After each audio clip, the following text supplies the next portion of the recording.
உனக்கு ஓட்டுரிமைக்கு சார் ஒருத்தன் உயிரோட இருக்கிறான் 18 வயசு இருக்கு அப்படின்னா அவருக்கு ஓட்டு இருக்கு சார். ஆமா, அவருக்கு அதுக்கு மேல நீங்க விசாரணை பண்றதுக்கு என்ன இருக்குன்னு எனக்கு புரியல. லட்சக்கணக்கான குடும்பங்களை கூப்பிட்டு உட்கார வச்சு இவங்க கேட்டுட்டு இருக்கிறாங்க.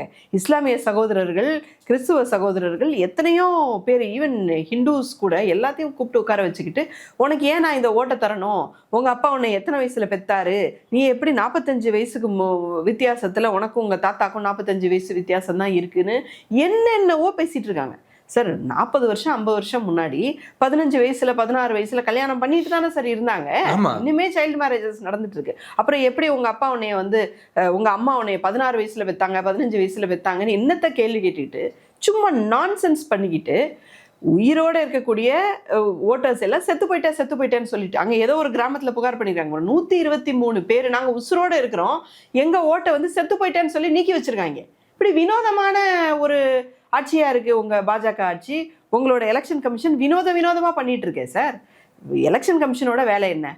உன்னோட ஓட்டை பத்திரமா வாங்கி போட்டு எண்ணி உனக்கு சொல்லணும். மக்கள்கிட்ட எலெக்ஷன் கமிஷன் எதுக்கு சம்பளம் வாங்குது? நம்ம ஓட்டை எண்ணி சொல்றதுதான் அதோட வேலை.